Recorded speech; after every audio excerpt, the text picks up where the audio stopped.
중국의 전기차 제조사 샤오미가 출시한 SU7 차량이 치명적인 사고에 연루되며 자율주행 보조 기능의 안전성에 대한 논란이 다시금 확산되고 있습니다. 사고는 2025년 3월 29일 밤 10시 44분경 중국 안후이성 퉁링시 인근 고속도로 공사 구간에서 발생했으며 콘크리트 가드레일과 충돌한 SU7 차량에서 탑승자 3명이 전원 사망했습니다. 중국 차이나데일리 매체 보도에 따르면 사고 당시 SU7은 샤오미가 자체 개발한 NOA 기능을 작동 중이었습니다. NOA는 레벨 2 수준의 운전자 보조 시스템으로 조향, 가속, 제동을 지원하지만 운전자의 지속적인 주의와 개입이 전제되어야 합니다. 해당 차량은 사고 직전 시속 116km로 주행하고 있었으며 시스템이 앞에 있던 장애물을 인식한 후 감속을 시도했지만 운전자의 수동 개입에도 불구하고 차량은 시속 97km의 속도로 가드레일에 충돌했습니다. 충돌 직후 차량은 화염에 휩싸였고 차체는 심각하게 파손되어 탑승자 전원이 목숨을 잃었고요. 샤오미는 SU7 출시 이후 NOA 기능을 핵심 마케팅 포인트로 내세우며 자사 기술력에 대한 신뢰를 강조해 왔습니다. 실제로 2024년 SU7 판매량은 13만 7천 대를 기록했으며 2025년에는 35만 대의 판매를 목표로 하고 있습니다.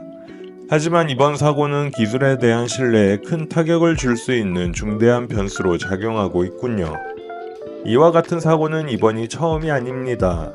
중국에서는 이미 2023년 8월 니오 차량이 고속도로에서 NOA 기능을 사용하는 중 충돌 사고를 일으켰고 같은 해 12월에 화웨이와 세레스의 합작 모델에서도 유사한 사고가 발생해 인명피해가 있었습니다.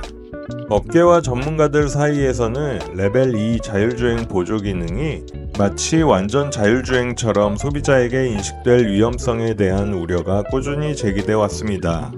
중국 내 한 자율주행 기술 전문가는 운전자 보조 기술은 어디까지나 보조일 뿐이며 운전자의 주의 집중과 상황 개입이 필수라고 강조하며 기술적 한계에 대한 정확한 설명 없이 마케팅만 강조되는 현실은 소비자에게 오해를 불러일으킬 수 있다고 지적했습니다.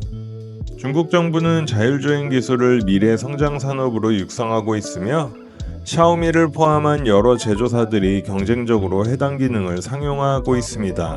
그러나 잇따른 사고로 인해 기술 신뢰성, 사전 시험 절차, 그리고 법적 책임 소재에 대한 규제 정비 논의가 불가피해지고 있습니다. 현재까지 샤오미는 이번 사고에 대한 공식 입장을 밝히지 않았으며 사고 원인에 대한 지방 당국의 조사가 진행 중입니다.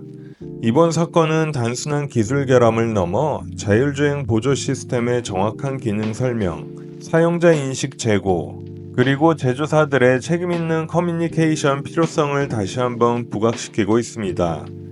개인적으로는 일단 자율주행이라는 말부터 바꿔야 하지 않을까 싶은데요.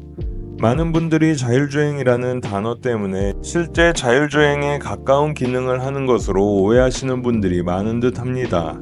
따라서 공식 용어인 운전자 보조 시스템이라는 말을 사용해서 반드시 운전자가 개입해야 하는 시스템이라는 것을 명확하게 할 필요가 있어 보입니다. 다만 완전 자율주행의 그날은 아직 먼 미래인 것 같은 느낌 또한 아쉽고요. 과연 이번 샤오미 SU7의 사고에 대해서 여러분은 어떻게 생각하시는지 의견을 알려주세요.